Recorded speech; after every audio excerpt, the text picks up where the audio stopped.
Welcome to Armchair Expat, the podcast meant to get you out of your lazy boy and into your new life abroad. I'm Shannon Acton, founder of Bargain Homes Abroad, and I'm riding shotgun as we chase the dream of life beyond borders. Each episode, we'll hear stories from people who've left their comfort zone to explore the world. They'll share their highs, their lows, and their in-betweens, all meant to lovingly light a fire under your bum, so you can stop dreaming about it and start living it. So if you're stuck in your comfy recliner, scrolling through dreamy destinations, wondering what if, it's time to swap that raggedy old armchair for a one-way ticket. Let's freaking go, people.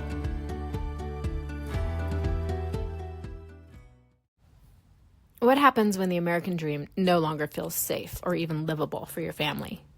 In today's Pride Month episode, I'm joined by Lauren McDonnell, a former corporate executive, mom, and founder of She Thrives Abroad. Lauren shares her deeply personal journey of leaving the U.S. behind to build a new life in the Netherlands, a place where she and her family could finally feel free, safe, and celebrated. We talk about what it means to uproot your life mid-career, how to navigate international relocation with kids, and why moving abroad isn't just a lifestyle choice, it's sometimes a lifeline. Lauren opens up about the fears that drove her decision, the peace she's found in Utrecht, and how she's now helping other families and professionals craft their own exit strategy through her signature program. If you've ever felt the pull to leave, but weren't sure where to start, this is a great conversation for you. Enjoy. Hello, Lauren. Welcome to the Armchair Expat Podcast. Thank you, Shannon. I'm so excited to be here. Thanks for having me. Yeah, me too. Let's just dive right in. Why don't you tell us where you're from, and then we'll get into kind of how you moved abroad. You betcha. So I am originally from Alabama, a really, really small town, but I've lived all over the U.S. and Canada as well. So I lived in San Diego, New York, Toronto, before moving here, but most recently in Atlanta, Georgia. Okay. So all over. Did you always have that dream of moving abroad as you were kind of bouncing around the United States? Was that always kind of in the vision, or did You know what? I think I'm one of these that it actually wasn't. I knew from traveling. So my parents, we traveled so much growing up, in the U.S. primarily. And I love to travel with them. And so getting exposed to different parts of the U.S. was absolutely a thing. And then when I was in my 20s, I started getting to travel more for work. And so travel was always a thing, but it wasn't one of these like, oh my gosh, I want to move abroad someday. When I started traveling over to Europe, I was in my 20s was my first trip, and then more in my 30s. And I just completely fell in love because what's not to love? Obviously. It was not one of these like lifelong dreams. It was always a dream to travel over to Europe, but it wasn't like a lifelong dream or even like a dream for years before we made it a reality. It was honestly one of those things that when I decided, hey, we needed to make a change, within the next year we were over here, which I think is pretty different than how a lot of people do it. Yeah. Yeah. So tell me about that year. Like, what was the impetus of we need to make a change? And then how did it kind of progress from there? Oh gosh. So ultimately for me and my family, it came down to not feeling safe in the US. And that was primarily because of gun violence. I felt like it was just going to be a matter of time before we were a statistic. With me being gay, my wife obviously is gay too. My youngest is Black. It didn't feel like it was a place that was going to be safe for us long term. Like I was terrified of, having to teach my kiddo, what to do when you are around the police or if you get stopped. I didn't feel safe going to the mall or going to concerts. I didn't want to live that way. And I knew that there were other places in this world where it wasn't an issue, like where having access to guns it just wasn't a thing. And so it got to the point where I didn't feel like I wanted to leave the house. I was isolating. I was scared for my kids to have active shooter drills, and my kiddo would have gone to middle school. This past year, he would have gone into sixth grade, and they have metal detectors at my kiddo's school. And then the high school that they go to, they have a police officer in a big old SUV stationed right out front. And I was like, you know what? I'm opt out. I'm not gonna do it. And so that was the biggest reason. And then we had so many other reasons to be able to like go toward, a better quality of life, a slower pace, all of these incredible things that we have over here. But the main reason why I decided to leave was to be in a safer place for my family and me. And I Can hate totally that that's the reality, that it required something pretty extreme to make that a reality. But yeah, it's I felt really, really strongly about it. Yeah, I would imagine like the impact on the nervous system for Oh my so many gosh. people, Yes, especially yes. Yeah. that that's really kind of a motivating factor. Like Oh my this is gosh, I not was heavily medicated. My hair was Mhm. falling out. Like it just, we don't have to live this way. We just No, don't. it's not normal. It's not Yeah. normal. And to normalize metal detectors in schools and not feeling safe going out in public to be who you are is not, Yeah. it's just. So tell me a little bit about kind of once you made that decision, you said it took about a year. Like what was the planning process? How did you decide where to go? And, what, walk me through that a little bit. Yeah. Yeah.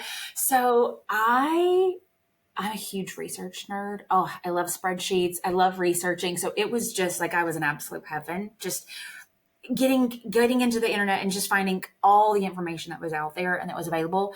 For me, I really identified what were the most important priorities for us.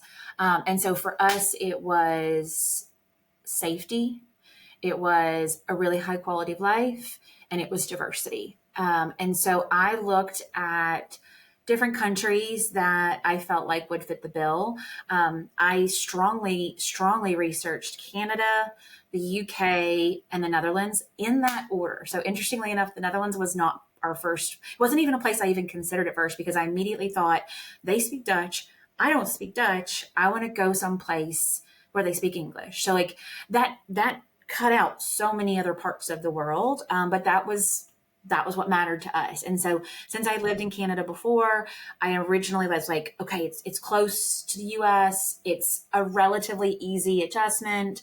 And so I researched quite a bit into Canada, decided it wasn't the fit for us. And so then pivoted to researching in the UK actually, because when I moved abroad, I transferred with my international company that I was with at the time. I'm not with them anymore. And they have a huge office just outside of London in Staines. And so I would have been able to transfer there. It would have been a relatively easy transition. They spoke English, all of these great things. And so looked heavily there. And then I actually did a scouting trip over to England as well and took a look at a few places like maybe 3 or 4 months into my process, and ultimately it just didn't feel like the right fit for us. I had been to London before, I had been to some of these other places and loved it, but visiting is different than how is it going to be when you live there. Yeah. And so I was like, you know what? It didn't feel right. It didn't feel right. And so went back to the drawing board, and then looked at the Netherlands because I had a friend at the time who was like, have you thought about the Netherlands? Because they're there's such a high proficiency of English speakers.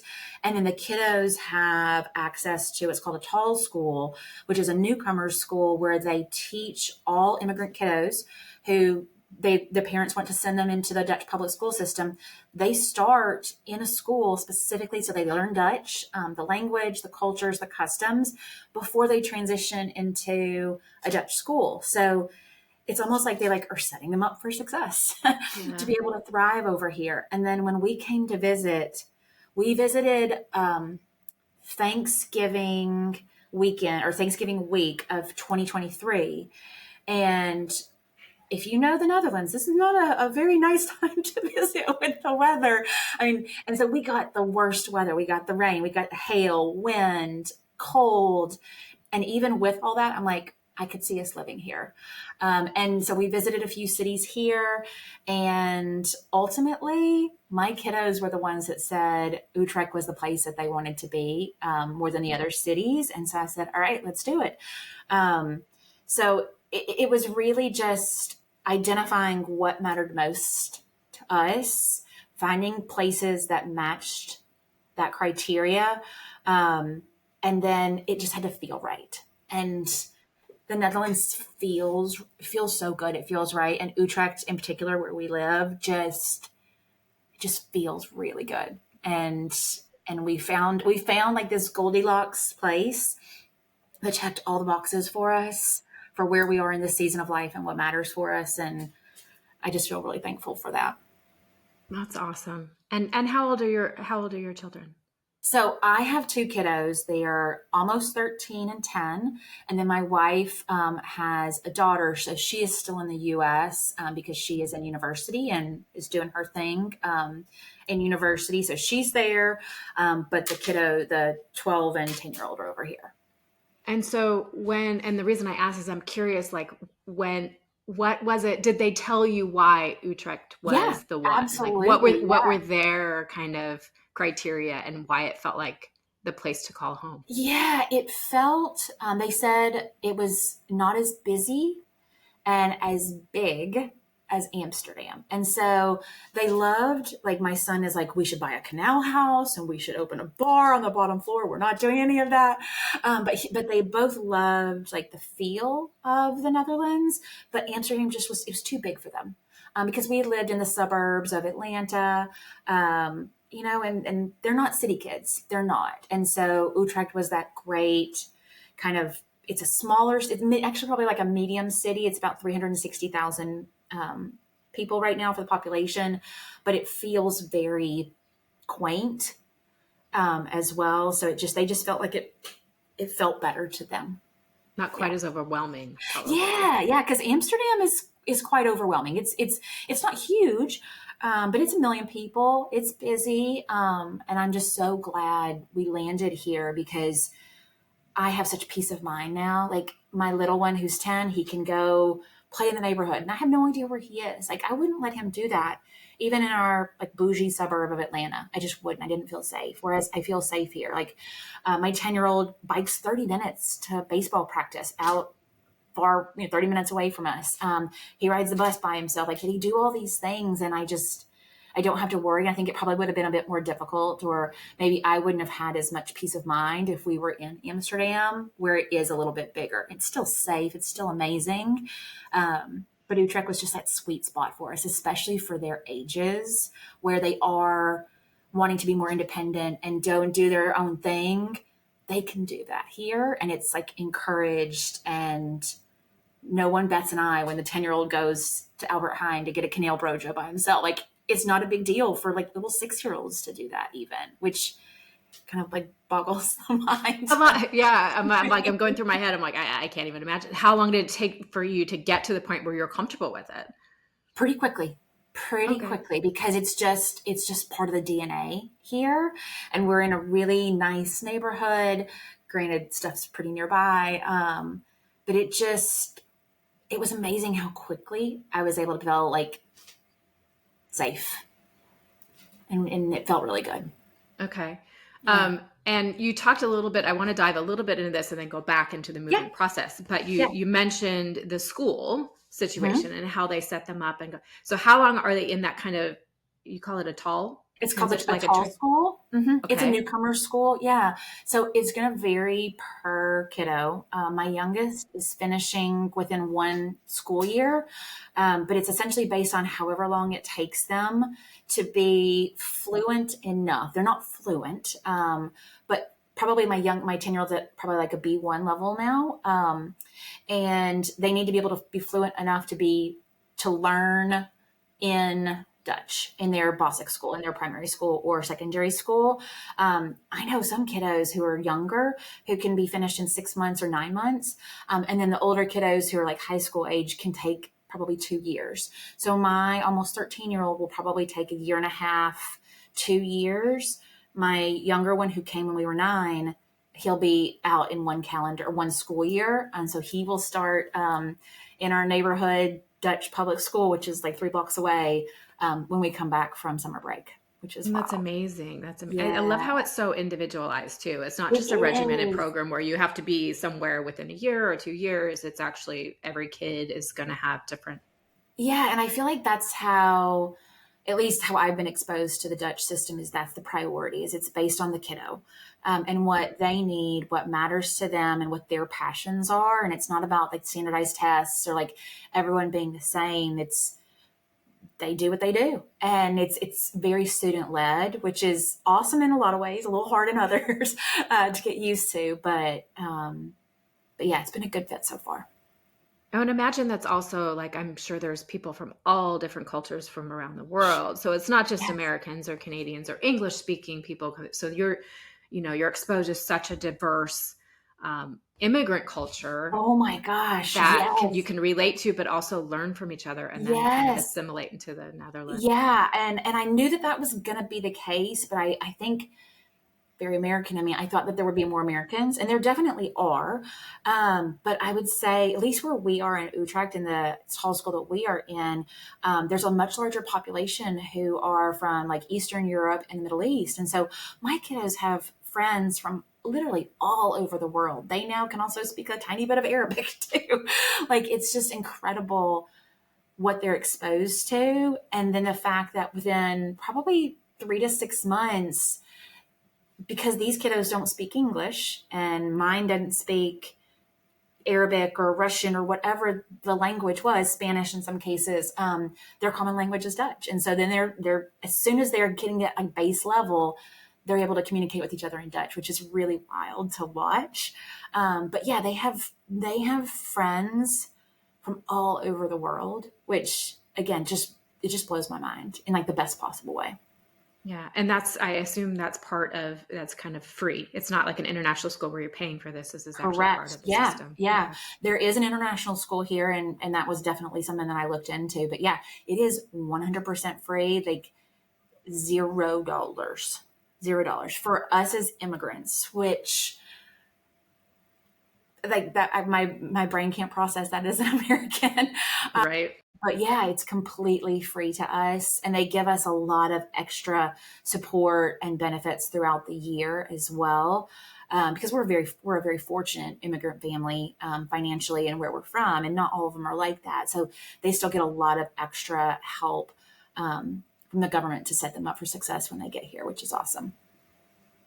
And Yeah. are those schools and that system, is that available in most cities and Yeah. towns or It yeah. is. Yeah. Yeah. So there's tall schools all over the Netherlands. And so let's say you're in like a little village that doesn't have one, then you'd come to the nearest one that's available. But in all the bigger cities, the big cities, they have them. And in some cases, multiple ones to choose from, which is cool. Yeah. Awesome.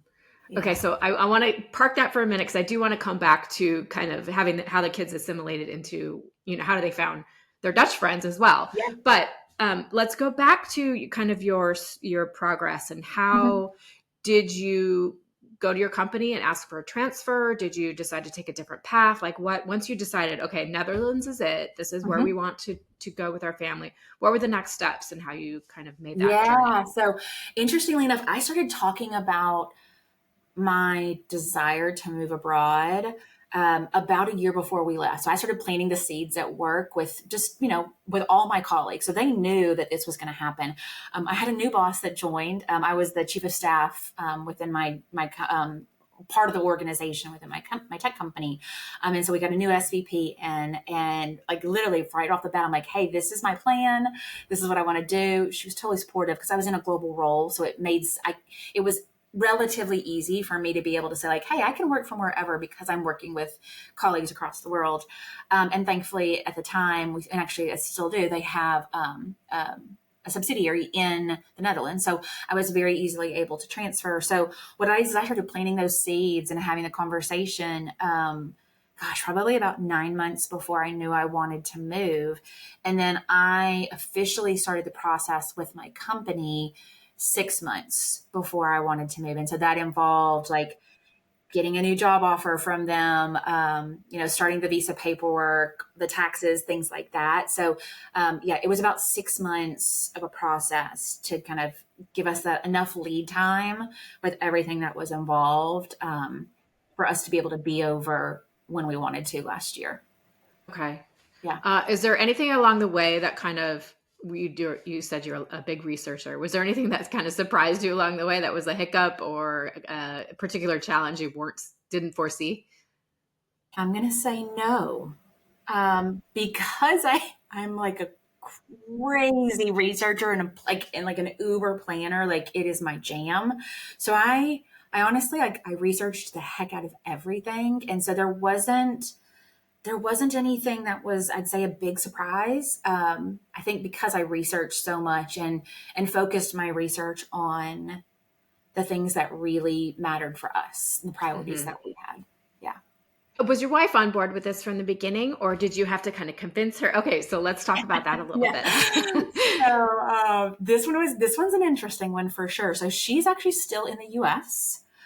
So because of our my stepdaughter going in college and all of that, we didn't feel like it was right. We were ready for her to be across the ocean by herself. With all of us over here. So my wife is still in the US, so we're rocking the long distance. She comes over regularly. She was actually just here last week for my birthday. And then we go to the US as well. So we'll be heading over in July. So we're doing the long distance thing right now. And then she's going to be moving over here permanently.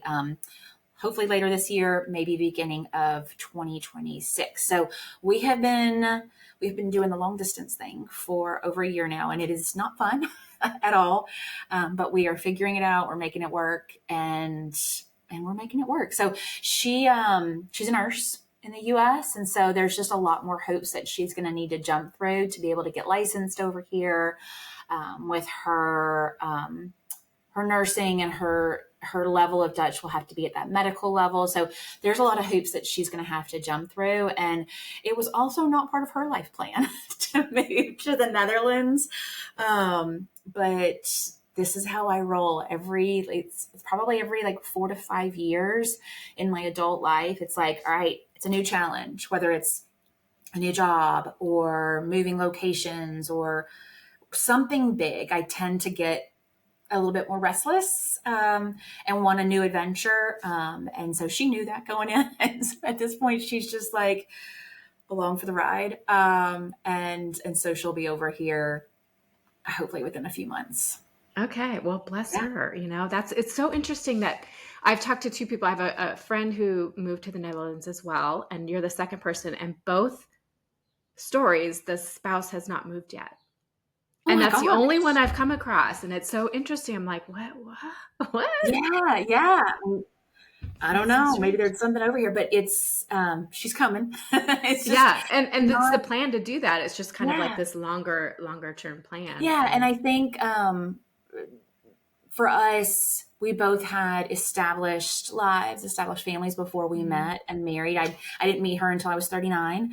And I had adopted my boys on my own. So I was used to doing my own thing, and she was used to doing her own thing as well. So it's not something that we can handle it. We can do our own thing if we need to.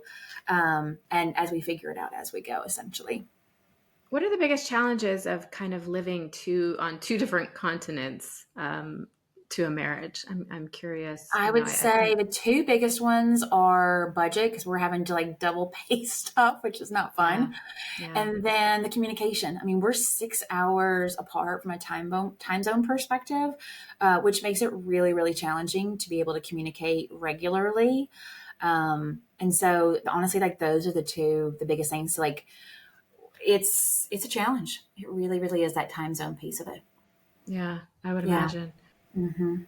Okay, so let's talk a little bit about how you found a place to live in the Netherlands. I've heard there's some challenges and some housing shortages and some Yes. interesting kind of, I don't know if you bought or rent, but I just like going through how did you find where you Yeah, wanted to yeah. live? So I heard as well about the housing crisis, and it is legit over here. There are too many people, and there are not enough houses.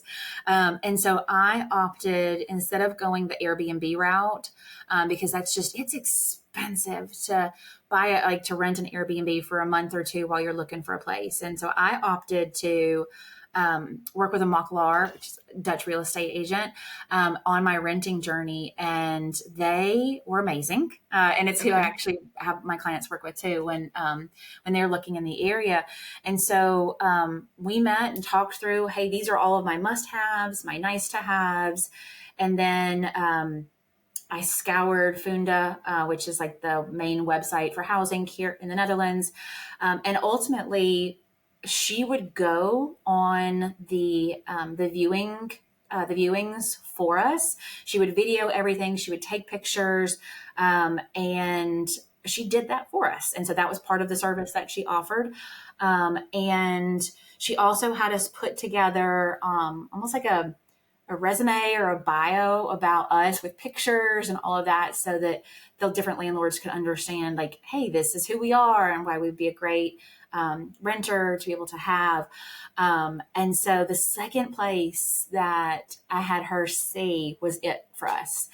We made an offer on it and to rent, and they accepted. And we have been here since we landed. So we landed in Amsterdam, came straight here, got the key. So we never had to do any sort of short-term housing, which I am so, so thankful for, because we were able to come in immediately and start to be able to create our home. Although it did take us a while, because we came with 8 suitcases and 8 boxes. So there was a time when we had some IKEA mattresses and, a basic table, and that was it for, quite some time until all the furniture came. But I'm so glad that we were able to find a place that like really matched our needs for this first couple of years, because I wanted to make sure it was the right neighborhood, that we loved the city before we wanted to buy something. And I'm really glad that that's the journey that we took, essentially. Yeah. Yeah. What are the typical rental terms in Netherlands? Like, do you have to put so much deposit? What are the rules and regulations? So there was a big change in the law last year, about like renting and things like that. So you typically will sign a lease that it's a year, and then after that it's indefinite. So then you go like month to month indefinitely after that. Typically what they'll want is first and last month's rent, and then a security deposit to be able to rent. And you're going to need to show, I think it's either 3 or 4 times the rent in your income to prove that you can afford the place, which I think is pretty standard. Yeah, that does sound pretty standard. Are there any stipulations as to how long you can stay in a rental, or is it going definitely up? Because I've heard like maybe in Amsterdam there might be like you can't stay longer than that used 18 months. To be the case, where they were like 1-year term or 2-year term, but they've changed that now. I believe it. Don't hold me to that one, but I believe that's the case, where it's a year and then it's indefinite after that, and so it's month to month after that first year. Okay. Yeah, because I can't imagine like knowing you can only stay in a place for a year. Like that doesn't feel. No, that's as soon as you move in and get settled, you've like stressed out to find a new place. Yeah, exactly. And it's hard to find places here, so I would not want to do that at all. Yeah. Now the service you use, do they, is that part of their service, kind of going in and filming, or is that atypical, or nice. Yeah. So I'd say for expats that they work with who haven't landed yet, they will absolutely do that. But then if you are already here, then they'll go on the appointments with you and walk you through it as well. But then they also like support like the negotiations if that's needed. They'll review the contract to make sure it's all up and up, and you're in good legal hands as well too. So yeah, I love working with them. Were there any surprises, like in the Netherlands, are kitchens included, or there are certain places where it's like you have to look for, it says furnished, but that just means that you're going to have counters and this is what it was, and cabinets. So weird to me. The fact that a lot of places don't come with floors, or like light fixtures, and then sometimes not kitchens. That's the kitchen piece was really strange to me, and the floors, but thankfully our place did come with floors. It did come with fixtures. It did come with a kitchen, because otherwise, so if it says furnished, it doesn't mean furniture. It means you can get floors, a kitchen, and light fixtures, which again, just like, this is wild. It's not stuff that you're used to. But yeah. Yeah, I hadn't heard floors before. That's a new one Mhm. for me. I mean, I've seen light Yeah. fixtures and kitchens, but Yeah. Yeah. floors. So some of these places you'll see pictures and it's a shell. There is no Wow. flooring as well. Okay. But thankfully we got some real nice floors. And without sharing specifics, how do you find the cost of living there, just in comparison to Atlanta? Yeah. Is it, is it kind of comparable as far as renting goes? And no. No, I'd say it's a lot less expensive. But I think I notice it the most in groceries, honestly. I still I'll go to Albert Heijn and I'm like, I can't believe this is all that they're charging me for. Mm, And so that's a big one. Yeah, the cost of living is a lot less. We're able to reduce a lot of expenses just because we don't have like the health insurance premiums. We don't have a car, so we don't have car insurance and repairs. So we were able to cut out a lot of stuff. And our housing cost, went down by half. So there were a lot of cost savings for us. Now, granted, our house is a lot smaller than what we were in the US, but as I look back now, I was like, our house in the US was just so big. We really didn't need that large of a house. The house size that we're in now is totally fine. So, yeah, I'd say honestly, like the food prices are the biggest, like, oh my gosh, it's so much cheaper than it was even in Atlanta, which all things compared with the US, Atlanta's not super expensive either. But I'd say it's probably like, I don't know, 25% less than what we were paying in Atlanta. wow. Yeah. That's amazing. I thought it was kind of apples to apples, but I don't know. I mean, Amsterdam obviously is pretty expensive, I but think probably to Amsterdam. Amsterdam's probably going to give a lot of U.S. cities a run for its money in the prices, but outside of Amsterdam, the rest of the Netherlands is a lot less expensive. okay. Yeah, Talk to me about not living with a car and having a walkable and bikeable lifestyle. How long did that take to get used to, and how much I has it loved it. It changed? did not take me any time at all. I actually have panic attacks now when I need to drive in the U.S. I also don't like the sound of cars or like I don't even want cars around. It's bizarre how quickly I was able to adjust because everything is right nearby. Like we can walk or bike to absolutely everything. And so, and if we don't want to ride or bike, we hop on a bus. I mean, there's multiple buses that are literally right at the end of our street to be able to hop into the city center. So I absolutely love it. My 12-year-old absolutely wants us to get a car, but we will not be getting a car anytime soon because we just don't need one. We are in a very walkable city.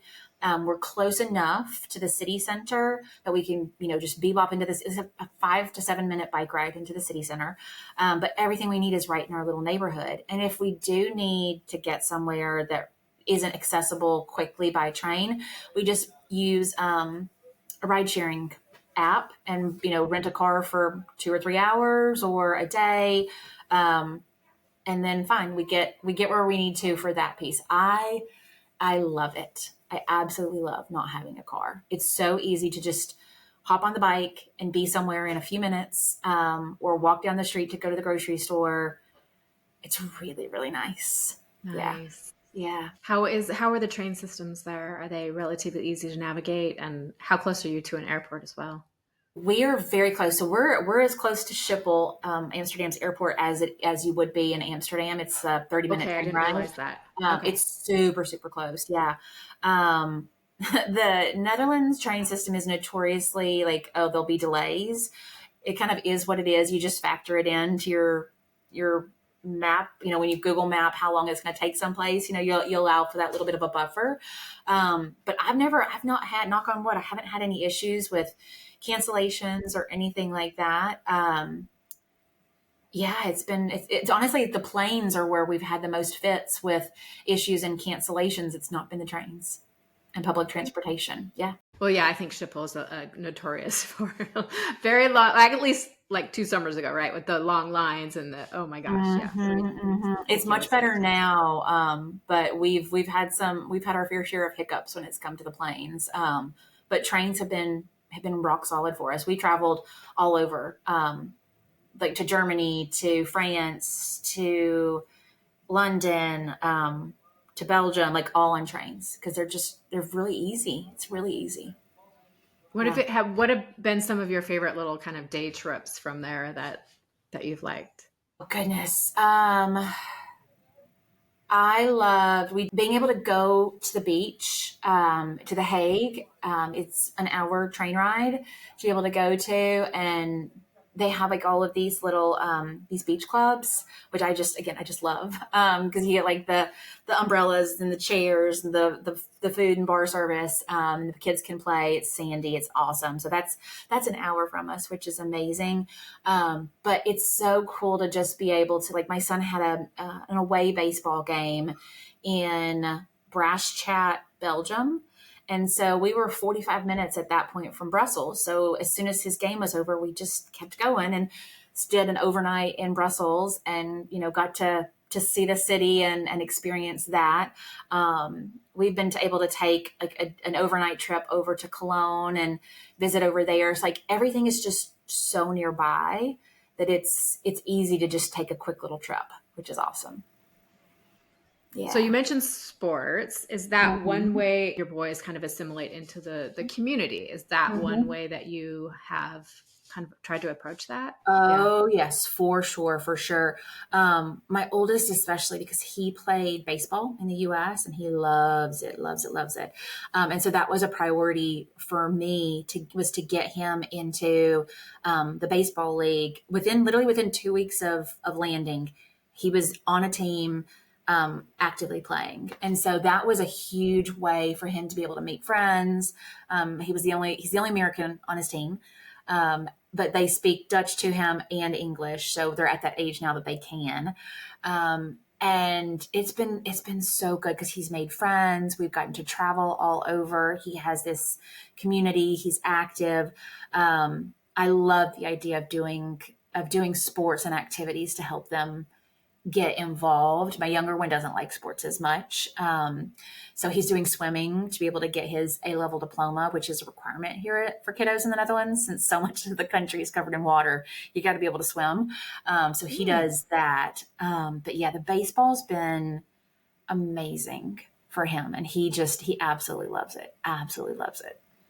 Do you have any other tips for parents that are trying to get their kids kind of or thinking about moving and then worried about how their kids might fit in, especially with, a language and a cultural difference? Yeah, yeah. So I'd honestly, I'd involve them as early as possible, as about the fact that you are going to be moving and letting them be able to express all the feelings that they have.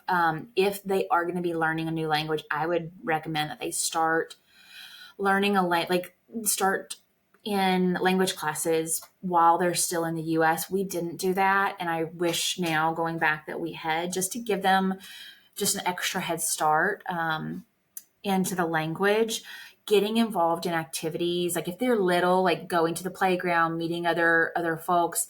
And then as the parent, like actively introducing yourself to other people, exchanging numbers, doing play dates, like getting out there with them to do that, not just staying home, but going out doing activities and being really extroverted, asking for those numbers and things like that, and then getting them involved in these different activities so that they can get that energy out, meet more folks, and you can meet folks too, because that's where we've met a lot of our friends is through the kids school, and through their activities, and really getting out of my comfort zone as an introvert, for them and saying like, yeah, let's go and meet these folks or go and do this activity, because they end up having a blast and they meet so many people as a result.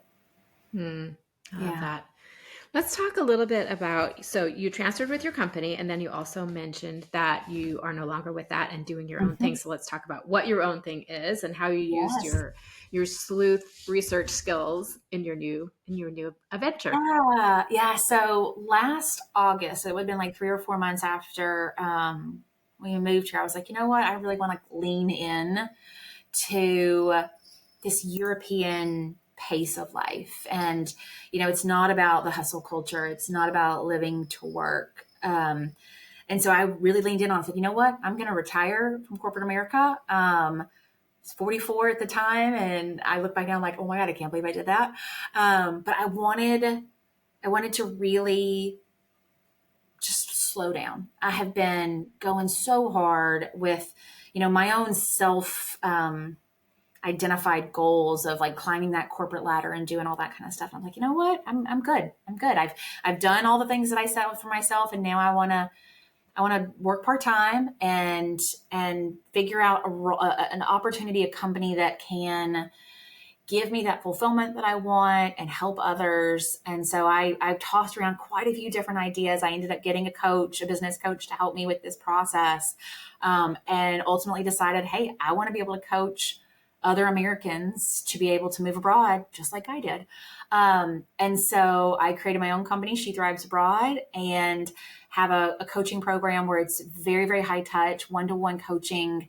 And I help folks who are very similar to me, nothing against moving abroad, right out of college or, doing that when you're, 21. That's a huge adventure and incredible. But it's very, very different when you are in midlife, or maybe even, in your third act, and you've got an established life, you've got the mortgage, the kids, all the responsibilities, all the finances to think through, to be able to help other folks in those sort of situations, be able to find a country and a city that really aligns to what is going to be the best place for them. And then and I work with them on that, and then be able to like help them through the entire process of the journey so that they can get over here and live the life that they want to live. So it feels amazing to be able to say, like, a year ago, I had just moved over here working for, a corporate job, busting my butt. And now I get to work part-time.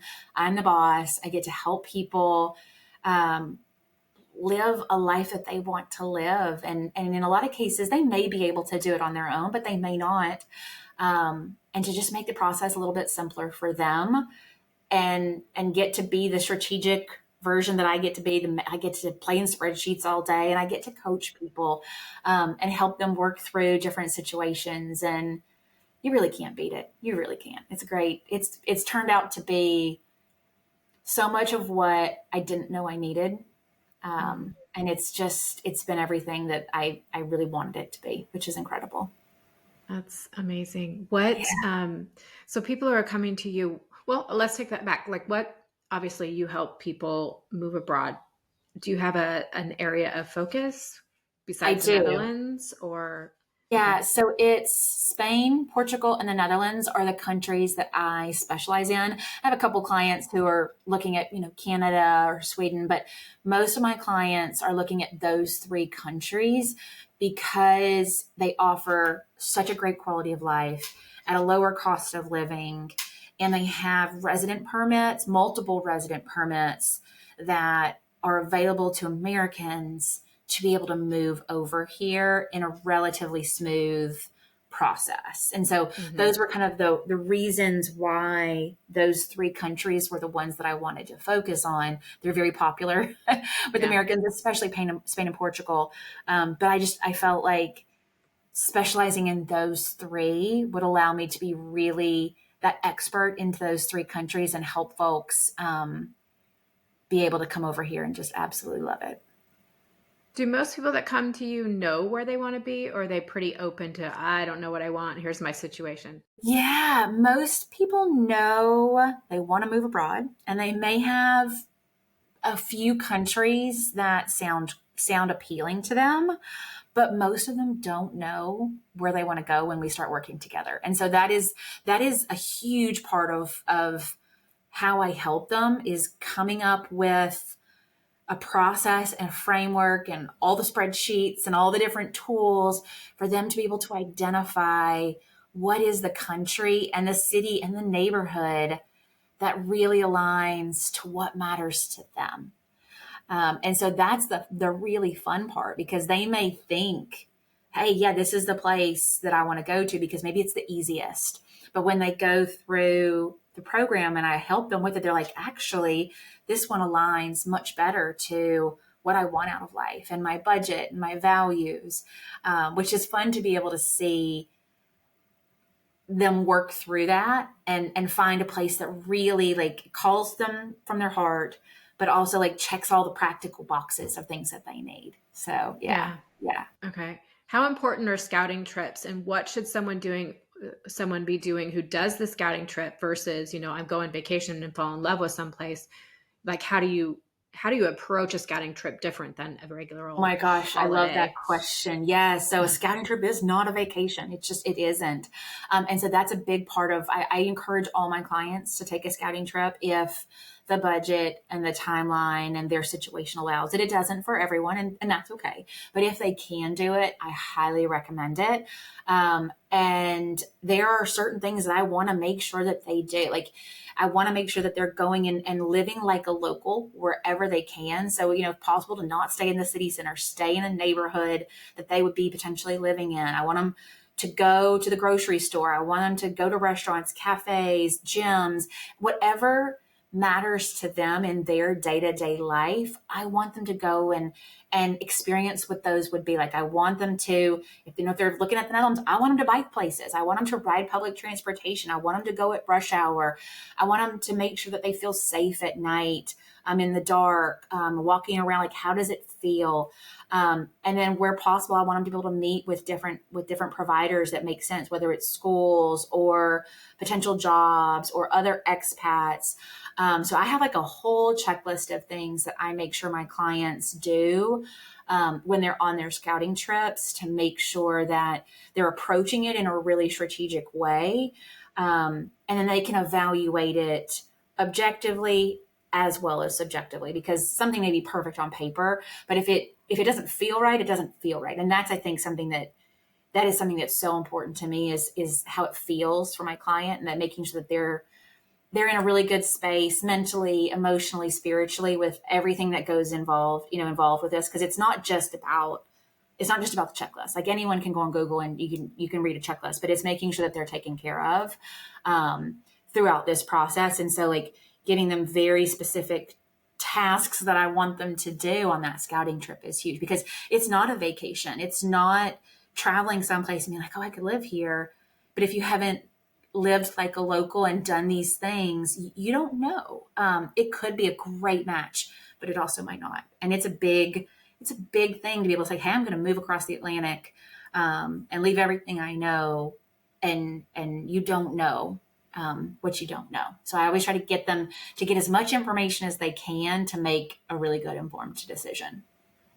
And do you work one-on-one with people, or do you do group coaching Mm-hmm. programs? Or Yeah. Right now it's one-on-one. I'm getting to the point now where I'm getting it's a great problem to have a lot of one-on-one. So I'm going to have to figure out like what that next step is in the evolution of the company. But right now it's one-on-one. And so I customize everything for them, and we walk that journey together so that they know exactly what they need to do. And there's no like, nothing's unaccounted for. We account for absolutely everything specific to them. Okay. Yeah. Okay. I want to talk a little bit about when you transition from corporate to starting your own thing. Did that Mm-hmm. affect your visa and how you could stay, and kind of what Mm-hmm. did that look like, and what are options for folks who may not have the opportunity to, are considering the Netherlands, may not have the Mm-hmm. opportunity to have a corporate transfer or some kind of Yeah. job relocation? Like, what are their options? Because I know there's some Yeah. really, really good Yeah. programs. I got really lucky, if I'm being totally honest, that the country that we relocated to allowed for an entrepreneur resident permit that matched what I needed, essentially. So I was on the highly skilled migrant resident permit, but that was obviously tied to my job. And so when I left that job, I needed to have another resident permit. So thankfully, the Netherlands has the DAFT resident permit, which is the Dutch American Friendship Treaty, and it is such a good resident permit for Americans to be able to use when they're starting their own business. It's got a really low financial threshold you need to meet. Ongoing requirements are pretty good, and you can start a company from scratch. You don't have to have a lot of the other requirements that a lot of these other countries have, like technical innovation, requiring them to hire folks in country, things like that. So as a solopreneur, it allowed me to be able to do that. So I worked with an immigration attorney, and we created my BV, which is the equivalent of an LLC in the US. And then once we created that, we were able to submit my application for the resident permit. And we were able to essentially just flip it from the highly skilled migrant to the DAF resident permit. So I've switched resident permits that I'm on now. And it will allow me to stay for 2 years, and then I can renew it after that, and then eventually be able to apply for permanent residency, which is obviously the goal long term. What I would recommend is if you know the Netherlands is where you want to end up, start your own business now. And you can take what you were doing in corporate America, for example, if you're in corporate America or your own whatever, freelancing, things like that, create your own business, because that will allow you to be able to qualify for this resident permit in the Netherlands. And so it would also allow you to be able to apply for like your digital nomad resident permits in Spain and Portugal as well with this type of setup. So if you know that moving abroad into one of these few countries is in your path, starting that own business and being able to start getting that revenue coming in, making a profit, because that takes time. I mean, let's be honest, it takes time. It will allow you to be able to qualify for a few different resident permit options that allow you to stay in Europe long term. So I love that as an option for my client. It's not just about getting that remote work, because that can be a challenge as well. But if you create your own business, you're the boss. You get to make the rules. You get to make these decisions. Yeah, it's absolutely terrifying. But it's a path that can work for so many people to enable them to move abroad. If you're willing to take that leap and make that jump. Yeah. Okay. And for the Netherlands in particular, do you apply before you move? Do you apply once you're over there? How does the housing, like, like the order of events, how does that work? Yeah. So you can do it. Yeah, I will have my clients apply before, and then they come over and they have to finish the paperwork. So you don't need a visa as an American to enter the Netherlands. And then once you get over here, then you have to, go and register and get your resident permit and things like that. But essentially, you're going to apply in the U.S. and get approved to be able to come over. And then once you get over here, then you get all your paperwork, your numbers, your cards, and things like that. You can essentially finish up the process, but you are going to start the process and essentially have you're going to have a written approval, and then you just finish the process over here. If you're over here, and then you want to transfer or change your resident permit, then you can stay in country and you get a little sticker on your passport that says, hey, this is good for 3 months, which essentially covers the application period to be able to get your other resident permit, so that you don't have to leave. You maintain, your clock still keeps ticking to permanent residency, and you're good to go while they're processing the application. Okay. Yeah. Average turn times on applications, does it take months? A couple months. It takes about 2 months for the resident permits over here. Obviously, there'll be outliers, but I'd say 2 months is probably a good rule of thumb. Okay. And so once you get your it's every 2 years, and then you have a path to permanent residency. Is there a path to citizenship, or what's the difference between permanent residency and citizenship, and how does that affect you? Yeah, so the Netherlands doesn't I couldn't be a dual citizen with my American passport. So if I wanted to become a Dutch citizen, I would need to renounce my American citizenship. That is not something that I want to do right now. Who knows in the future, but for right now, that's not the plan. And so after 5 years on a resident permit, then we'll be able to apply for permanent residency. And for me, that's the goal, is to have that permanent residency. I'll have, I'll have stability. We'll have stability to be able to stay long term. It won't be citizenship though, but that's okay for me. I know a lot of folks really want that citizenship as a goal. That's not been my goal. Is permanent residency is our goal. Is that the same for any kind of minors once they turn a certain age? Do they get any kind of path to citizenship, or is it basically the same? What it mirrors It's whatever the the same. parents? Yeah, Okay, it's based on what the parents have. Yeah. Yeah. okay. And Mhm. just out of curiosity, well, you'd have to renounce, but what is the path to citizenship besides renouncing? Like, are there tests you have to take, language Well, proficiency, yeah, that kind of thing? Yeah. there's a whole process for imbursering, which is essentially like the assimilation process. You got to get to a certain level in your Dutch language skills. You get to pass some tests and things like that to prove that you'll be a good, upstanding citizen and things like that. But yeah, the biggest thing is renouncing that citizenship for the U.S. and that's a big one. That's a big Yeah, one. I Yeah. can see that. Yeah, Hmm. definitely. Um, so, what would you say to anyone who is considering moving abroad? Not even like specifically to the Netherlands. Like, Hmm. how has your life changed? How you have different perspectives when you look back on your life in Atlanta and Hmm. in America? I would say come over here with an open mind and an open heart and be willing to learn other ways of doing things. Like the American way isn't the only way, it's great in many ways. But it's also not as great as a lot of other places. So being open, um, remembering that the Dutch are very direct in their communication style. It's going to take some getting used to, and that's okay.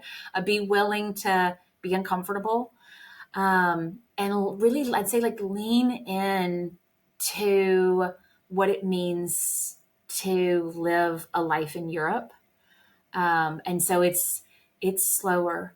It's focused on being and being present and just in more of not even work life balance, but just enjoying your life. And work is part of life. You want to enjoy it, but it's not a huge emphasis like it is in the US. Be willing to walk places. Really, really embrace a different way of living, and not don't bring over your Americanness as much as possible. And we have to do it this way because this is the way we do it in America. No, like, you're coming here, adopt and embrace the culture, the language, everything that it means, because it'll make your experience so much better, so much fuller, to just really lean in and get and just assimilate as much as you can. Hmm. Yeah. Such great advice. Such a good one. I Thank do you. want to touch a little bit on your Instagram, and we're in Pride Month, and Mhm. you've talked about kind of doing the celebrations. How is that different than what your life was in America? Oh gosh. It's so different. Um, How so? How so? I feel safe over here. Obviously, that was a huge factor for us. But the Netherlands was the first country in the world to recognize same-sex marriage, over 20 years ago. It's not, we're not tolerated here. We're accepted, celebrated.